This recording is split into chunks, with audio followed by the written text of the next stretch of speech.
Welcome to another episode of Straight Talk on Stocks with Kevin Hurley, managing partner of Hurley Investments LLC, and Jeffrey Dunyan, CEO and owner of Safe Option Strategies. We are just a couple of guys that like to shoot straight with you and tell you about what's going on in the market, why it's going on, and most importantly, what you need to do about it. Straight Talk on Stocks likes to mix in a little bit of politics. We occasionally mix in a little bit of sports, and sometimes we just like to tell you what people are doing that really ticks us off.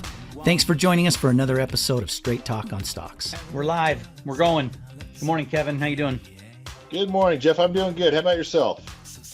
I am doing well. I'm not doing as well as you. I didn't spend the entire day yesterday on the ski slopes, but I did tell everyone when I did the presentation solo yesterday, I let everybody know that I was jealous because you were up skiing and I was not. So I hope that was well, you already told me, you texted me and sent me some pictures. I know you had a great time up there. It was an amazing experience. I am so sore.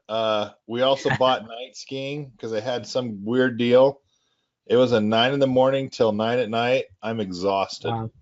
Yeah. And you and I are at that age now where we can do all the stuff we did when we were younger, at least most of it, but we pay a heavier price the next day. That's what I tell my kids.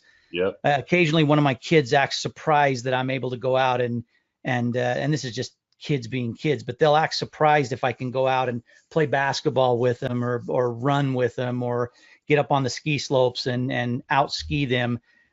They act like, wow, Dad, for a guy in your advanced years, I'm all of 50 years old, but for a guy of your advanced years, you do really good.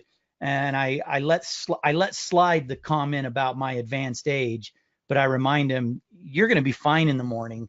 I'm going to pay for this dearly. Well, before we talk about the market being down today, I'm pretty sure the last time I was trying to keep up with you on the slopes, didn't it cost me a broken collarbone? I think so. I remember that. I felt pretty bad about that. I've been skiing since I was 11, 12 years old, and I ski avidly every year. So turning 50 hasn't slowed me down much. I stay off of the black diamond stuff just because it takes a toll and beats up the back and the joints. But with that exception, I still ski the way I want to ski for the most part. Right on. Well, how about a down day in the market finally? We finally have a down day where obviously it's a Friday. People don't want to stay in over the weekend. They're looking to sell off some stocks that have had some profits for them. I see Apple down $1.92, sitting at 151.88. Bank of America is down 3 cents, but still at 25.69, a $1.50 run in the week, I think. Baidu's down $2, but still sitting at $1.66 and change. Disney's down 49 cents at 112.31. I mean, everything seems to be up nicely.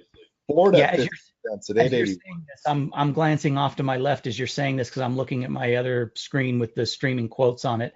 Look, the market's down. It's been down as much as I think it got down. The Dow got down almost 200 points earlier in the session. It's only down 100 points now, or just a little bit more than that.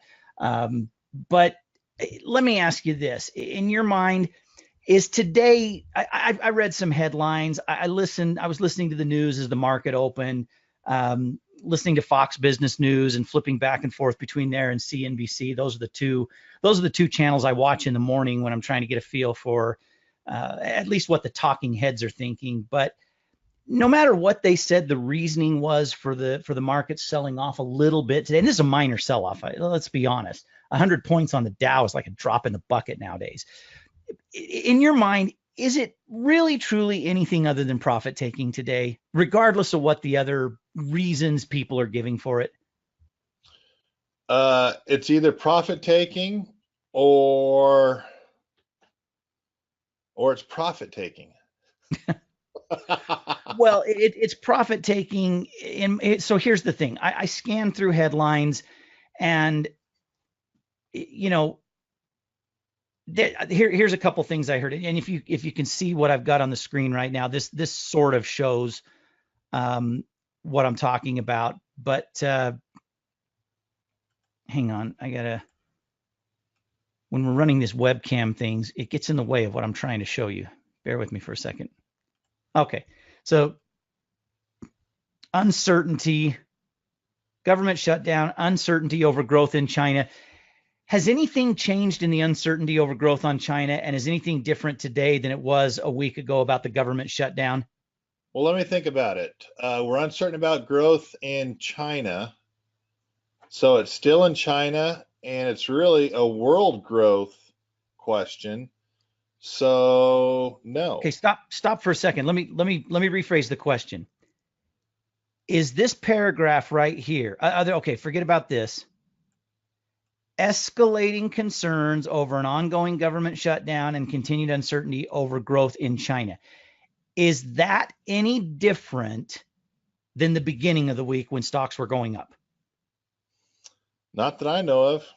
No, I mean, I'll make it simple for everybody out there that's scratching their head. No, that's no different. This is this is not fake news. This is a writer, a reporter. I'm not even going to put the person's name on here who may have written this. This is a staff writer or a reporter for the financial news place that put this out, that doesn't know why the market is going down today any more than you or I know why the market is going down today. But they've got to sound smart. And in my opinion, this makes them stupid. The sell-off today has nothing to do with China. It has nothing to do with government shutdown. It has everything to do with people grabbing some profits after 5 days. The first time since September that we've had 5 days in a row at the close of the day yesterday that the major indexes were trading that finished to the upside. 5 days in a row for the first time since some point in September. And you hit the nail on the head, Kevin. The weekend is coming and people are saying, look, who knows what crazy news might come out over the weekend. I'm not going to go into Monday morning positioned the way I am right now. I'm going to grab some profits. I'll sit it out. I'll see where things start out on Monday, and then I'll decide what to do at that point. Nothing more, nothing less. The sad thing about your comment here is this is news, and there were a handful of downgrades today that referenced Apple, that referenced China, and some worries about Starbucks being there. Kind of funny, if you read the Starbucks downgrade, they cite Apple, which makes no sense, drinking coffee and iPhones. Oh, no, but, Kevin, that's absolutely untrue. Don't you know that to go into a Starbucks, you have to have an iPhone that you're looking down at? You can't make eye contact. Here's the thing about Starbucks. This is a rule. You cannot make eye contact with anybody in Starbucks. You have to be looking down at your iPhone when you walk into a Starbucks, or they will not serve you. I thought you knew that. I thought you frequented Starbucks enough that you knew that was so the two are closely tied together. Everybody knows they're closely tied together.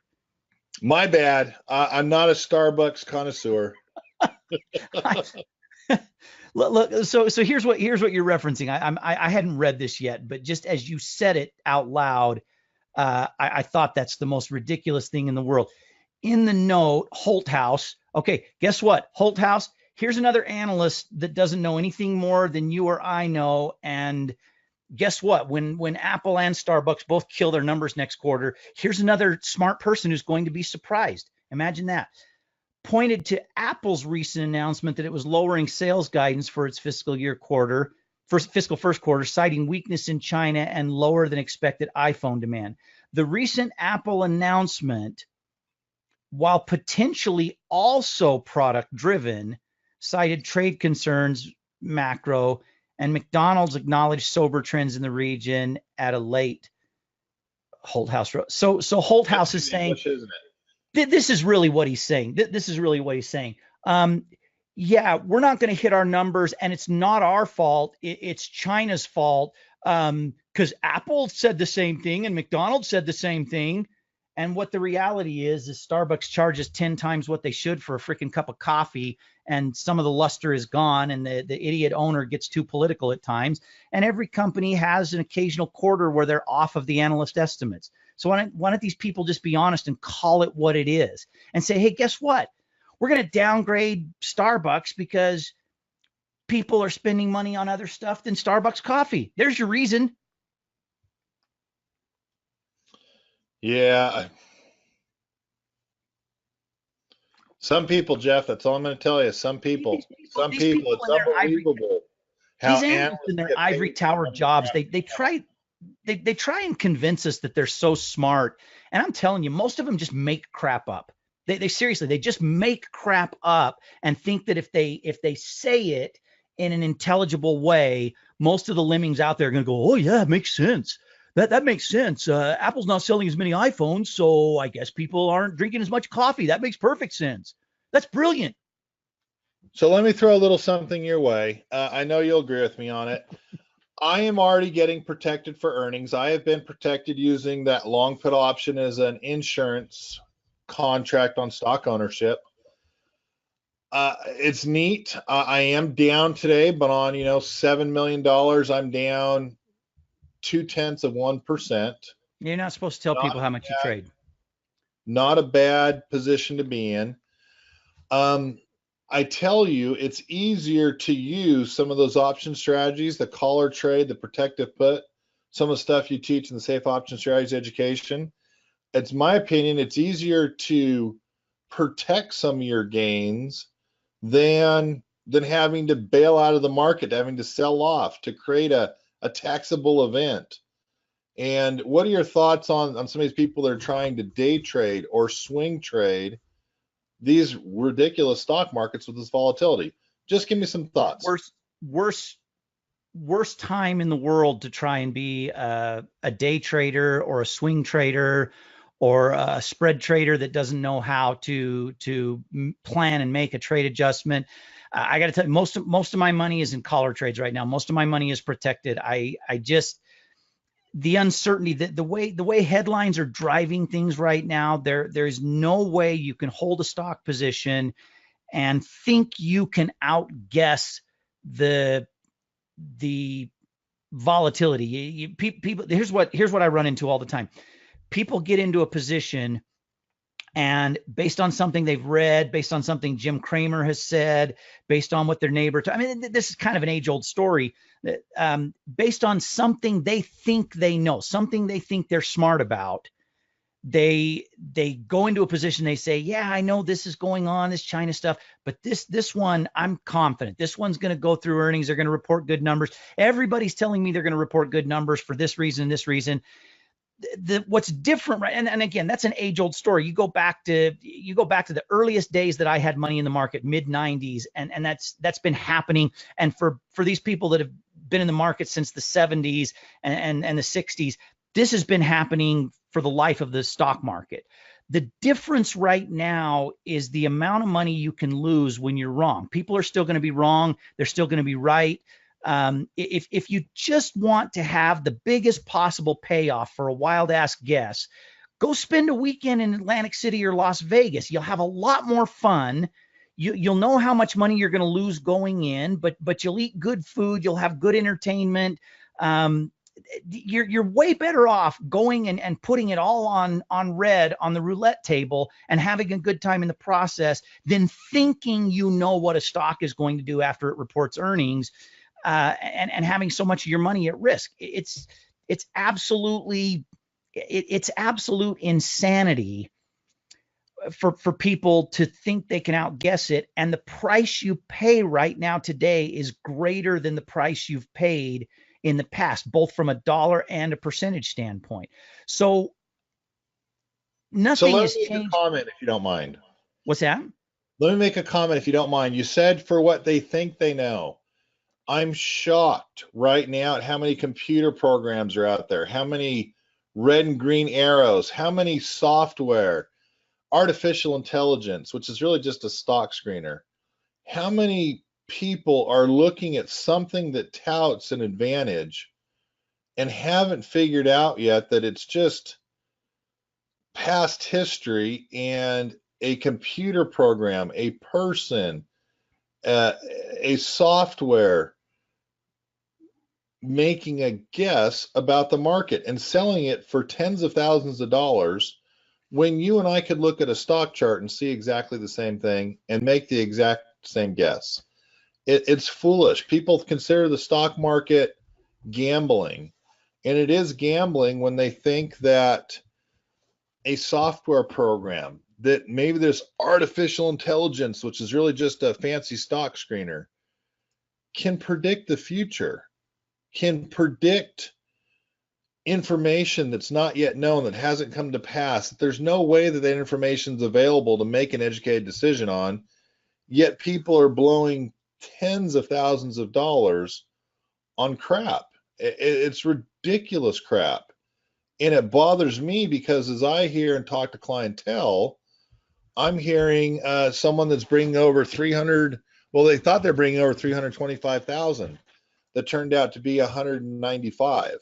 All of it lost last year using an artificial intelligence program that showed it was all artificial intelligence. There wasn't any real intelligence there whatsoever. So just wanted to make a plug or a point that your brain is probably still the best tool out there for stock trading. Looking at past charts can do exactly what most of these programs that are charging people tens of thousands of dollars can do. And being willing and honest to admit that you don't know it is probably a smart way to be in the stock market, using obviously some hedging strategies to protect your positions. It's common sense. This isn't rocket science. Yet I'm shocked how many people look at But you're some weird expecting rocket people science to think it's going to really help them out. you're expecting people to use common sense. Imagine that. You expect people to use common sense. Nobody uses common sense anymore. They trade on emotion. They trade on a headline. They trade out of desperation because they lost some money last year and they're desperate to get it all back on the next trade. It's look, trading for people that don't have a real disciplined system and something that works no matter what the market is doing. And part of that system has to include a hedge. It has to cut. You have to approach it with the idea in mind that you do not know what the market is going to do tomorrow. You do not know what a given stock is going to do following an earnings report. And if you think you do, you're already playing a losing game. If you think you know the next card that the dealer's going to throw down and you bet everything, you're playing a losing game. You might win on occasions, but overall that is stacked way in favor of the house. Everybody knows that. It's but you hit the nail. It's people don't trade with common sense anymore. You've got to have a system. You've got to have a system that includes hedging. You've got to have a system that includes that you've got to find a way to insert common sense back into what you're doing. That's what people are missing more than anything else in the way they trade right now. Did you happen to catch any of Neil Cavuto's interview with Carl Icahn? I think back at the beginning of the week, Monday or Tuesday. Did you catch any of that? I didn't. Yes, okay. I did. Thoughts? Carl Icahn knows how to make some money, you think? I think he's got enough money to factor making money in the stock market. Okay. Carl Icahn is hedged in everything right now. He's not bearish.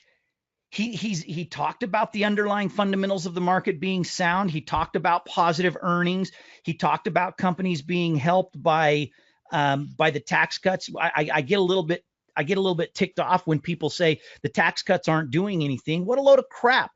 There's 2 million people that have jobs today that didn't have jobs 2 years ago because companies hired more as a result of the tax cuts. Everyone wanted these tax cuts to go right to this instant. Companies are making 3 times as much profit because of tax cuts. Companies are doing all this because of tax cuts. No, what they did was they hired more employees. They brought more people into the fold. There are more jobs. There's more money in the economy. Labor participation is way up. You missed it. I know you haven't had a chance to listen to yesterday's podcast yet, but I really got on one about unemployment and labor participation. And I lit up the people that put out the statistics about unemployment and conveniently leave out labor participation. But those things are different in large part because of the tax cuts, because of companies being able to bring money back to the U.S. that they've parked offshore because of the crazy high taxes. But look, back to trading. Carl Icahn, who, look, I'm not a gigantic Carl Icahn fan in the sense that I don't love activist investors. I'm not a big fan of people who accumulate so many shares of a company that now they can start getting their way and demanding that the rest of the board do certain things or demanding that the company management do certain things. I'm not a huge fan of that, but I'm also not stupid enough to think Carl Icahn doesn't know what he's talking about more often than not. The guy's made enough money that you've got to give some respect there. And Icahn is saying what I think people need to hear. You don't have to be bearish, but you have to be hedged. There is still a tremendous amount of uncertainty. There's a tremendous amount of fear. The market sentiment is still scared. And so a headline can still push this market to new all-time lows in the blink of an eye. If over the weekend or even today, I mean, the market's still going to be open for 4 more hours today. If a headline came out that said negotiations have broken down with China, I'm telling you right now, we'd have a sell-off equal to the 1,000-point gain we had in the Dow a week ago. We'd have a sell-off in equal proportion to that. Because anything has changed. It doesn't mean negotiations are dead. It doesn't mean we're not going to get a deal. It doesn't mean that we don't still have time on this 90-day thing that was put forth. It just means that there's been a stall, that they've run into a sticking point. That's what negotiations are. Negotiations are back and forth, give and take, and occasionally you run into a sticking point that you've got to find another way to work around. But if that headline came out today, people would crap down the back of both of their legs. They'd sell everything they have, and they would run for the hills with their guns and ammunition and food storage, because the world is going to end tomorrow. That's the mentality that is out there in the market right now. And it's ridiculous. It's stupid. It's because people are betting the farm on what they think is going to happen. And at the end of the day, they don't know. What was Isn't that the truth? And again, you made the comment, a disciplined strategy. A disciplined strategy isn't okay with taking losses. A disciplined strategy isn't running in and out of the market based on fear. It's a hedge strategy that you can weather the storms of the market. And because you weathered those storms, you're going to be better off as the cycle turns, as we turn back to the upside. It shocks me how many people, out of luck, out of a one-time unproven system, think they've got the market figured out, yet find out that their SEP IRA went from 325 down to 195. It's shocking. Yeah, anybody can get lucky, and at some point in time, if you're gonna make consistent returns in the market, you've got to get good at what you're doing. Luck will take you so far. And that, we joke around. You and I golf a lot. I got my golf shirt on today. We joke around about sometimes I'd rather be lucky than good, because you hit a bad shot that takes a good bounce, and you end up in a good spot on the golf course. And people do that all the time in the market. They get lucky on something, and it messes with their mind. They get fooled into thinking that they're good, and they're not. They can get good, but luck will only take you so far. You need a lucky shot every now and then. If you want to be a good golfer, you've got to have the fundamentals down, and then you got to get lucky once in a while. Once in a while, if you rely on luck, you're a crappy golfer that's got a handicap up over 20. And you might still enjoy the game. You might still play and enjoy the game. I'm not saying you can't still enjoy the game, but if you want to be a good golfer, if you want a single-digit handicap, if you want to be a strategic a scratch golfer, you've got to you need to get lucky once in a while, but you've got to be good. You got to be good at the fundamentals of your golf swing and your approach and your course management and all that stuff. And you got to not have a kink in your back every time you swing the club too hard. Like I've got, see me rubbing my back instinctively when I say kink in the back, and I reach down and rub my back. Kept me off the golf course a lot of last summer, a stupid little kink in my back, but we'll fix that for this coming summer. All right. Any other thoughts? Do you want to talk a little bit about my favorite story that came out yesterday that just absolutely brought such joy to my heart because of one CNN reporter that has got to be one of the biggest morons on the planet? So I'm doing lunch. I'm getting my phone buzzing in my pocket. This is yesterday when you were on the ski slopes. Was this little Jimmy that you're talking Yeah. about?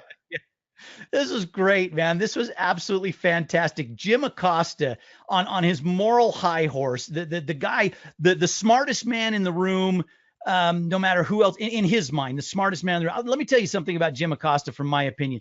When he's using the bathroom in his own house, he's still not the smartest man in the room. This guy steps in it more often than any reporter I know. But yesterday was one of the classics. He's walking along the southern border in McAllen, Texas, and he's doing his little home video. He's doing his selfie with his selfie stick video, and he's like, "I'm here in McAllen, Texas, on the border, and I don't see anything resembling a national emergency. I'm here by this steel slat wall, and it's just not what it's purported to be." And the Twitter universe and the internet just lit up within minutes. It lit up with people pointing out to Jim Acosta what a freaking moron he is. The guy is down there trying to tell us that there's no national emergency, and his way of proving it is saying, "See, it's all peaceful here where there's a wall."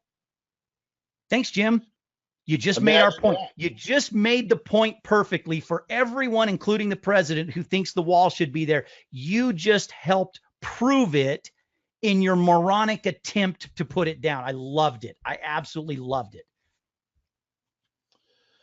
I was laughing as I was on the ski slopes yesterday, giggling at what a moron he is. And again, all you have to do, unfortunately, out there in McAllen, Texas, is look at the crime rates and what it's caused by, where their police force spends a lot of their time.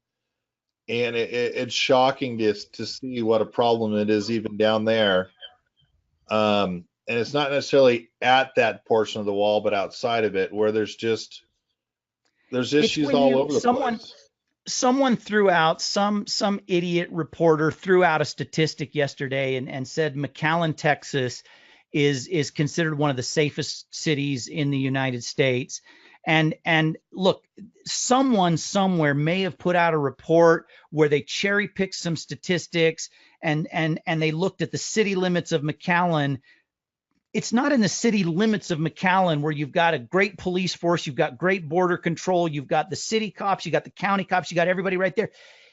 Get 5 minutes outside of McAllen, Texas, where the wall ends and people are flooding through.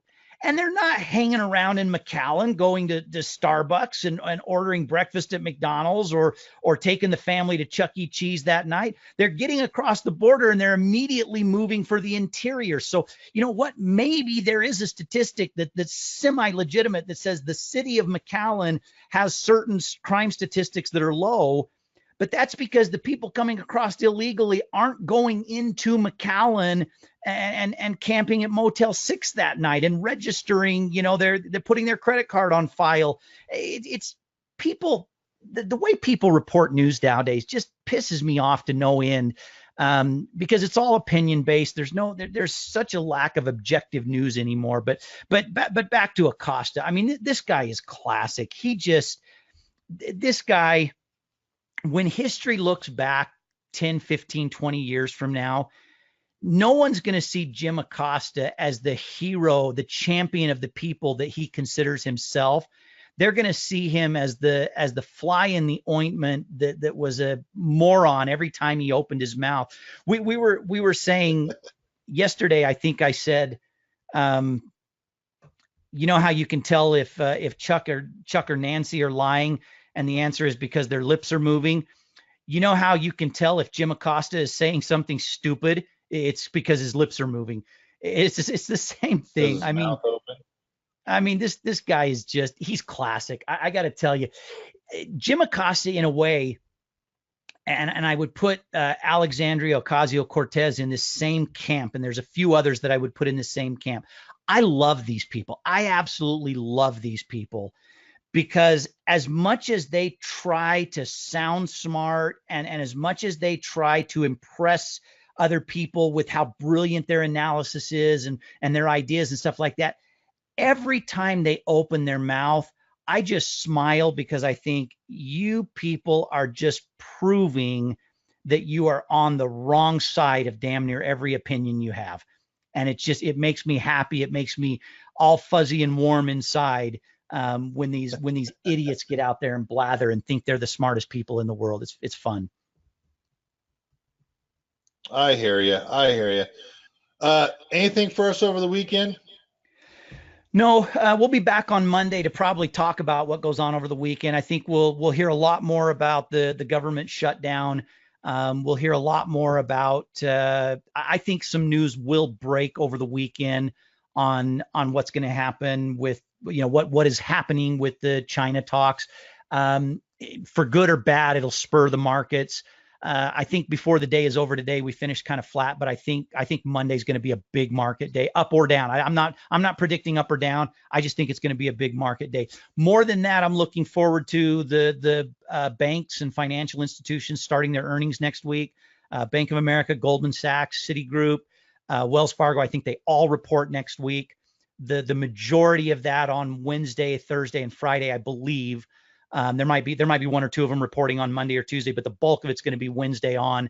That'll be interesting. I'm interested to see what they say. If analyst expectations have come down enough that they actually produce some good numbers by comparison. Bank of America on Wednesday is what I'm really paying attention to next week. Yeah. But I'm telling you, everybody, stay hedged. Whatever you think might happen, don't go through the early part of this earnings season without any position you have being strongly hedged. You gotta protect yourself. And even though I think it's kind of, I don't think it's the smartest move to get out and sit in cash. If you don't know how to protect your open positions, you're better off in cash. And that may be a little bit of what's happening today is the people that just don't know better are going to cash for the weekend.